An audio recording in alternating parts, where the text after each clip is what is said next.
ठरलं. तर मग या मालिकेच्या आजच्या भागाचे सायली ही प्रतिमाहत्याला सांगत असते की महिप्तने जर तुमच्यावरती हल्ला केला तर तुम्ही काय कराल काय नाही. तर रविराज काका हे सगळं काही शांतपणे वरतून बघत असतात. सायली प्रतिमाहत्याला सगळं व्यवस्थित समजावून सांगत असते. तर रविराज काकांना आता आठवत असतं ते बाबूने त्यांना सांगितलेलं अर्धसत्य. तुमची बायको, तुमची मुलगी जिवंत आहे, तुमची मुलगी जिवंत आहे. आता रविराज काकांना एक प्रत्येक क्षण आठवत असतो.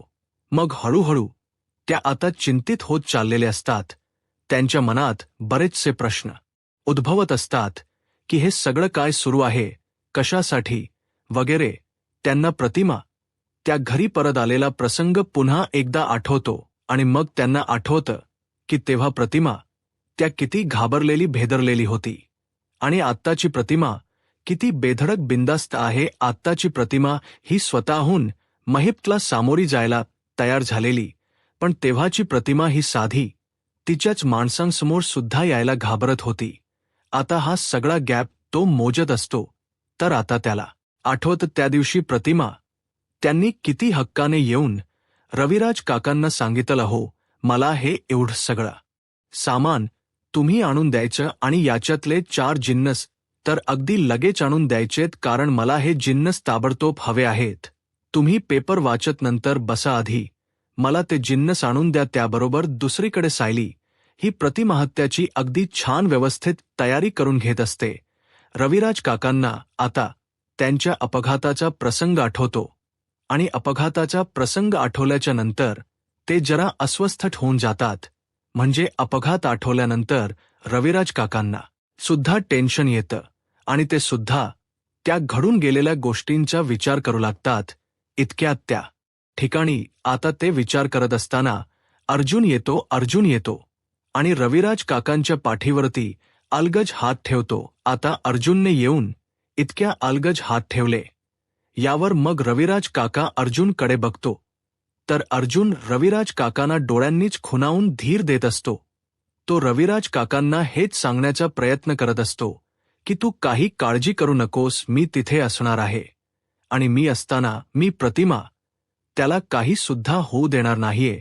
तर रविराज काकांना ही मात्र वेगळीच भीती असते की प्रतिमाला काही झालं तर मी काय करू. अर्जुन सांगत असतो, सिनियर मला माहिती आहे आता तुला प्रतिमा त्याला गमावण्याची भीती वाटते, पण प्लीज माझ्यावर विश्वास ठेव, मी प्रतिमाहत्याला काही सुद्धा होऊ देणार नाही. मग तुझा माझ्यावर विश्वास नाहीये का. त्यावर रविराज काका म्हणतात, शंका आहे का अर्जुन, तुझ्यावर माझा पूर्ण विश्वास आहे, पण प्रतिमाला जर काही झालं ना तर मला सहन नाही होणार आता. त्यावर अर्जुन सांगतो, प्रतिमात त्याला काही नाही होणार सिनियर. त्यावर रविराज काका म्हणत असतात की यावेळी जर त्या महिप्तने प्रतिमाला काही करण्याचा प्रयत्न जरी केला ना तरी मी त्या महिप्तला जिवंत नाही सोडणार, मी त्याला जीव घेईन. मी त्याने माझ्या प्रतिमाकडे बघितलं जरी तरी, कारण मी एकदा रिस्क घेतलीये, पण आता पुन्हा मी तीच चूक आणि तीच रिस्क नाही घेऊ शकत, तुला तर माहिती आहे. त्याबरोबर अर्जुन म्हणतो, हो सिनियर, पण एक गोष्ट लक्षात ठेव, आपल्याला या केसच्या बाबतीत कुठूनच वीक पॉइंट सोडायचा नाहीये. हे मी तुझ्याकडूनच शिकलोय. मी आज तुला सिनियर म्हणून नाही तर ॲडव्होकेट रविराज किल्लेदार म्हणून विचारतो, मला सांग या केसच्या बाबतीत आपण एक तरी वीक पॉइंट सोडू शकतो का. त्यावर रविराज काका नकार देतात. त्यावर अर्जुन म्हणतो, मग तू या केसमध्ये वीक होऊन आपल्याला चालेल का. त्यावर सुद्धा रविराज काका नकार देतात, पण म्हणतात की मला कळते सगळं, पण जमल की नाही याची शंका आहे. म्हणजे प्रतिमाच्या बाबतीत तुला तर माहिती आहे ना. त्यावर मग अर्जुन रविराज काकांना म्हणतो, सिनियर तू एक काम कर, तू आमच्याबरोबर तिथे स्पॉटवर येऊच नको, काळजी करू नको, मी असेल ना तिथे, मी प्रतिमाला काही सुद्धा होऊ देणार नाही. पण तू ना पोलीस स्टेशनला थांब आणि पोलीस स्टेशनला थांबून तू तिथलं सगळं सिच्युएशन हँडल कर, कळलं तुला. स्पॉटवरती मी जाईन प्रतिमा बरोबर आणि सायली बरोबर, तू काळजी करू नको, तिथे मी असताना प्रतिमाला काही एक होणार नाही. मग तर झालं. अर्जुनने ही एवढी हा भरल्यानंतर मग मात्र रविराज काकांचा नाईलाज होतो आणि रविराज काका या गोष्टीसाठी तयार होतात. अर्जुन हा रविराज काकांना सांगत असतो, सीनियर काळजी नको करू, मी असणार आहे ना तिथे, मी असताना मी प्रतिमाला काहीतरी होऊ देईल असं तुला वाटतंय का? त्यावर रविराज काका म्हणतात, नाही रे. पण त्यावर अर्जुन म्हणतो, मग पण नको, तू पण हा आणूच नकोस. त्यावर रविराज काका म्हणतात, ठीक आहे, मग मी पोलीस स्टेशनलाच थांबेन आणि तिथली सगळी सिच्युएशन व्यवस्थित हँडल करीन. तू प्रतिमा बरोबर जा, मी थांबेन पोलीस स्टेशनला. त्यावर अर्जुन म्हणतो, गुड. त्यानंतर तर मग इकडे अर्जुन हा रविराज काकांना म्हणतो की बघ सायली, प्रतिमाहत्याकडून केवढी प्रॅक्टिस करून घेते, मग तुला तरीही का भीती वाटते की काहीतरी चुकेल म्हणून? तसं काही होणार नाहीये, तू फार विचार करतोयस ना, त्यामुळे तुला भीती वाटते, कळलं का तुला? त्याबरोबर रविराज काका म्हणतात की अरे तरीही. तर दुसरीकडे आता नागोबा हा महिप्तला सांगत असतो की अरे बघ ना, त्या माझ्या मूर्ख बावळट बायकोने, सुमनने मला एवढ्या लांब तिच्या त्या कुठल्या तरी आत्याचे गुडघे दुखतायत म्हणून तेल घेऊन पाठवलं. चांगला घरात मस्त निवांत बसलो होतो, उगाच लगेच मला कामाला लावलं नाही म्हणजे खरं तर मी जाणार नव्हतोच आणि गेलोही नसतो. पण काय करणार, दादा आला ना आणि दादाने सांगितलं की जा नागराज जा म्हणून.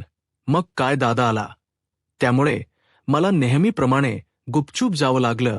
जर दादा आला नसताना तर मी काही गेलो नसतो बघ. त्याबरोबर आता लगेचच इकडे नागराज म्हणतो, तू बोल ना महिप्त, तू गप्प का आहेस? त्यावर महिप्त म्हणत असतो, नाही, पहिलं तुमचं बायकोच पुराण संपू द्या, मग त्यानंतर बघूया हो आपल्याला जो माणूस धमकी देतोय की नाही त्याचा फोन आला होता. त्यावर हे ऐकून नागराज म्हणतो, काय फोन, बापरे, काय म्हणाला काय तू? त्याबरोबर नागराज म्हणतो, बोल ना महिप्त. त्याबरोबर मग महिप्त म्हणतो, अहो काय म्हणाला, काय काय म्हणणार, तो हेच म्हणतोय की आता मी तुम्हाला पैसे घेणार आणि मग मी हे सगळं प्रकरण मिटवणार. त्यावर मग नागराज म्हणतो, मग तू काय म्हणालास यावर? त्यावर नागराज म्हणतो, असं विचारल्यावर महिप्त म्हणतो, मी काय म्हणणार नागराज शेठ, मी ठीक आहेच म्हटलंय, कारण सध्या आपल्याला हे प्रकरण संपवणं सगळ्यात जास्त गरजेचं आहे. सध्या आपण रिस्क घेऊ शकत नाही, कळलं ना तुम्हाला? त्यावर मग महिप्तला नागराज म्हणतो, हो, हे अगदी अत्यंत बरोबर बोललायस तू, आपल्याला सध्या विसकू नको. इतक्यात आता अर्जुनचा फोन येतो आणि अर्जुन आता महिप्तला सांगतो, हे बघ, मी तुला लोकेशन पाठवतो, त्या लोकेशनवर तुला संध्याकाळी 6 वाजता यायचंय. त्यावर नागराज काही बोलण्यातच आधीच अर्जुन फोन कट करतो. महिप्त म्हणत असतो की यांनी ज्याने कोणी पंगा घेतलाय ना माझ्याशी, त्याचा जीव लय वरती आलेला दिसतोय.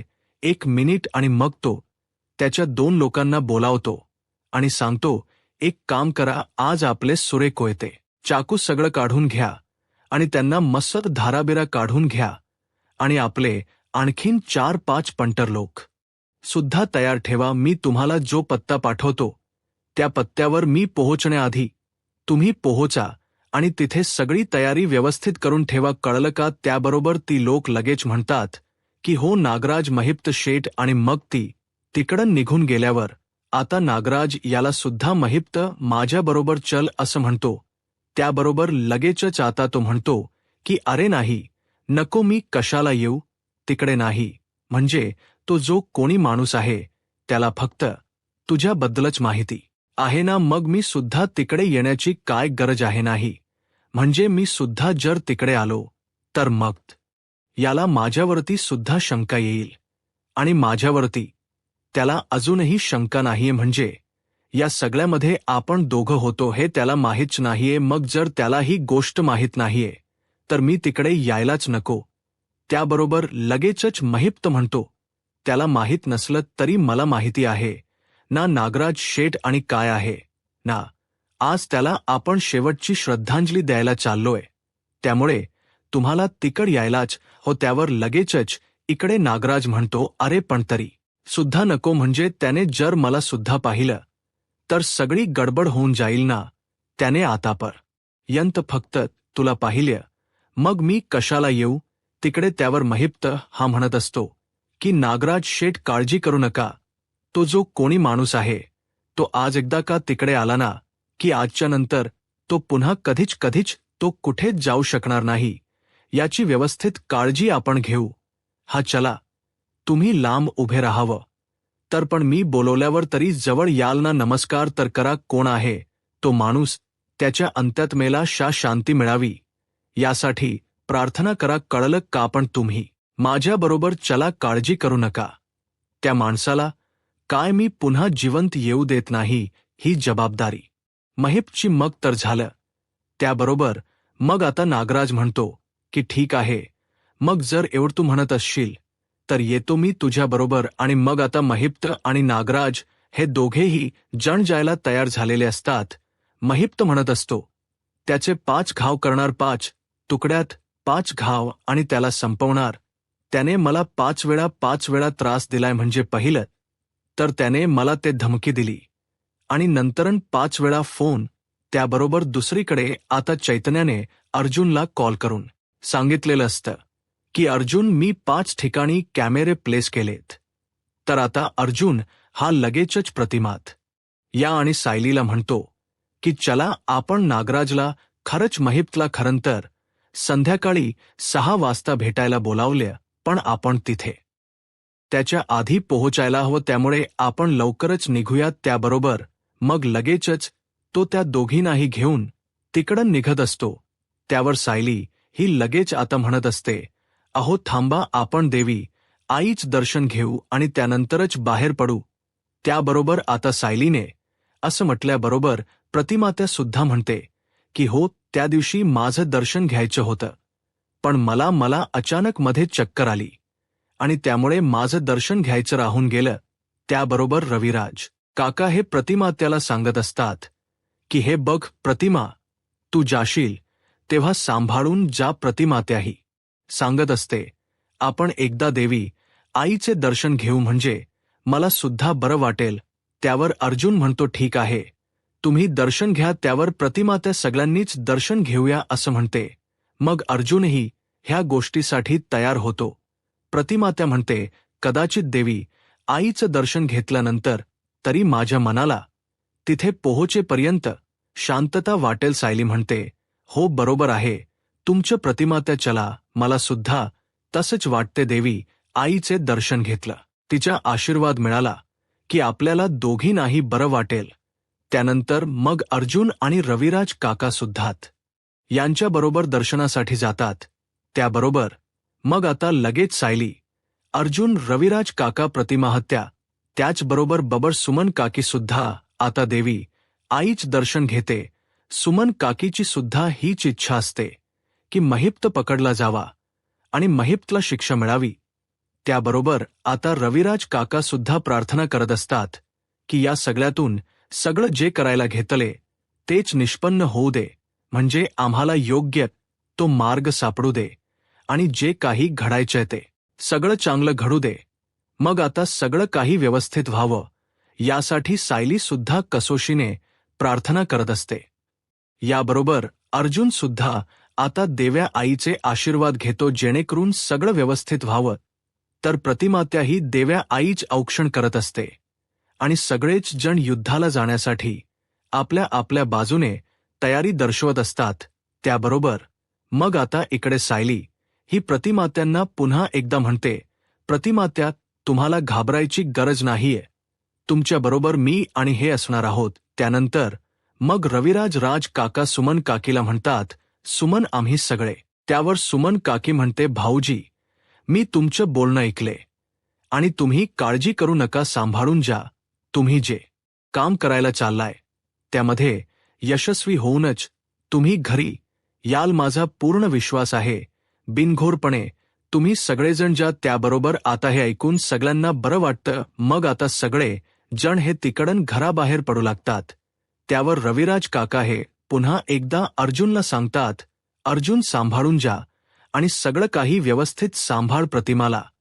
त्यावर अर्जुन म्हणतो, सिनियर, काळजी करू नकोस, मी प्रतिमा आत्याला काहीही होऊ देणार नाही, कळलं ना. त्याबरोबर मग रविराज काका लगेचच म्हणतात, अरे हो, तरीही काळजी वाटायची वाटतच राहते. त्यावर सायलीला सुमन काकी सुद्धा सांगते, सायली, तुला वेळ मिळेल ना बाळा, तसा मला जरा फोन करत राहा, नाही म्हणजे मला सुद्धा तिकडे काय घडतंय काय नाही याचे अपडेट मिळत राहतील. त्यावर सायली म्हणते, हो काळजी करू नका तुम्ही सुमन काकू, मी तुम्हाला सुद्धा काय घडतंय काय नाही हे सगळं कळवत राहीन, मग तर झालं. मग सुमनला सुद्धा बरं वाटतं. त्यावर सायली म्हणते, चला आता आपण निघू, नाही म्हणजे आपल्याला फार वेळ करून चालणार नाही, महिप्त पोहोचायच्या आत आपण सुद्धा तिथे पोहोचायला हवं ना. त्यावर मग अर्जुन म्हणतो, हो हे अगदी बरोबर बोलली सायली, चला निघूयात. याबरोबर मग आता रविराज काका हे अर्जुनला सांगतात, अर्जुन सांभाळून घ्या सगळं. त्यावर अर्जुन म्हणतो, सिनियर यू डोंट वरी, मी आहे ना, तिथे काही होऊ देणार नाहीये, सगळं व्यवस्थित होईल. तर दुसरीकडे अजूनही सायली आणि अर्जुन घरी आलेले नसतात. या गोष्टीचं प्रियाला मात्र खूपच जास्त टेन्शन आलेलं असतं. प्रिया ही आता विचार करते, नागोबाला कॉल करते आणि नागोबाला विचारते. मग प्रिया आता ताबडतोब नागराजला फोन करते आणि नागराजला आता ती विचारते की तुम्ही कुठे आहात.